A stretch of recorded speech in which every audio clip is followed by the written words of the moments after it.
Genesis chapter 9, God's covenant with Noah. Now God blessed Noah and his sons. This is after they've come out of the ark, and he said to them, "Be fruitful and multiply and replenish the earth." So this is just what God told Adam and Eve in the Garden of Eden. So this was like the Garden of Eden sort of restored again. And that in a much bigger way is going to happen when Jesus comes back. And everything goes back to how it was before Adam and Eve sinned. So God says, "The fear of you will be on every animal of the earth and on every bird of the sky." So it seems that after the flood, they started to eat meat. And before that, they hadn't done that. They had just eaten vegetables. So were they all like vegetarian? Yeah, they were all like vegetarians before the flood. "Everything that the ground teems with and all the fish of the sea are delivered into your hands. Every moving thing that lives will be food for you. Just like you've been eating the green herb, so I've given to you these things." So that seems to imply that they had eaten green things, vegetables, before the flood, but now God says you can eat animals. "But flesh with its life, its blood, you shall not eat. I will surely require your blood of your lives. At the hand of every animal I will require it. At the hand of man, even at the hand of every man's brother, I will require the life of man. Whoever sheds man's blood, his blood will be shed by man, for God made man in his own image." So the fact then that God created man in his own image means that we should never take the life or the blood of another human being, because we are made in the image of God. And as James says, don't curse man who is made in God's image. So we should respect human beings just because they're human. "Be fruitful and multiply, increase abundantly in the earth and multiply in it." And God spoke to Noah and to his sons with him, saying, "As for me, behold, I establish my covenant." Now a covenant is a set of promises with you and with your children after you, and with every living creature that is with you. "I will establish my covenant with you. All flesh will not be cut off any more by the waters of the flood, neither will there again be a flood to destroy the earth."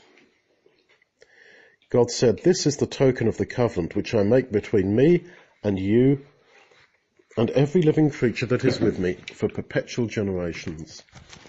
So God is promising that forever he is not going to destroy the earth. He's going to preserve it. He's not going to judge it like he had before.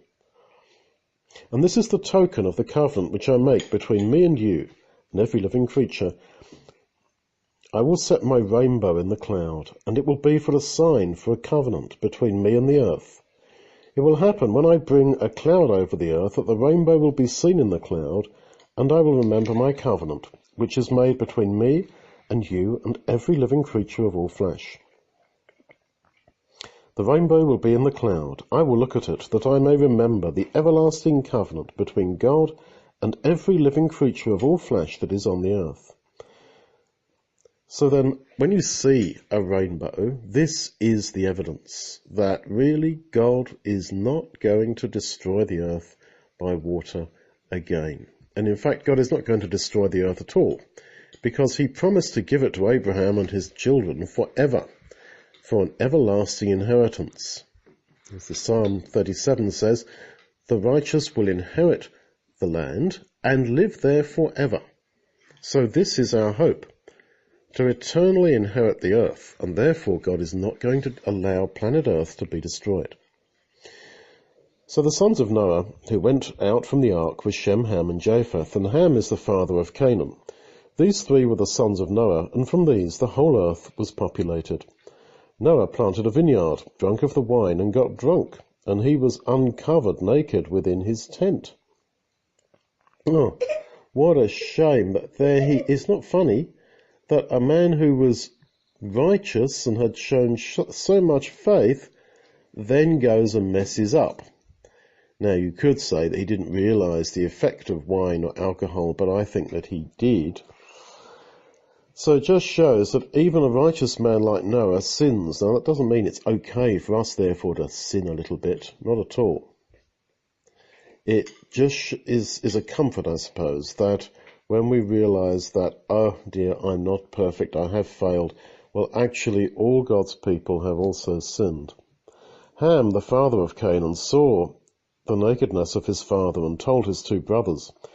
Shem and Japheth took a garment and laid it on both their shoulders, went in backwards and covered the nakedness of their father. Their faces were backward and they didn't see their father's nakedness. Now that's an example of how we should treat each other when we fall into sin, that I don't want to see it. Rather than sort of rejoicing that someone has fallen into sin. Do you know what? He did this. You hear it very commonly from children and in different ways from adults. They did this. Do you know what? Do you know what she did? Do you know what he did? Whereas these sons, Shem and Japheth, did the right thing. They walked into the tent backwards so that they couldn't look on the sin of their father. Noah awoke from his wine and knew what his youngest son had done to him. He said, Canaan is cursed. He will be servant of servants to his brothers. He said, Blessed be Yahweh, the God of Shem. Let Canaan be his servant. May God enlarge Japheth. Let him dwell in the tents of Shem. Let Canaan be his servant.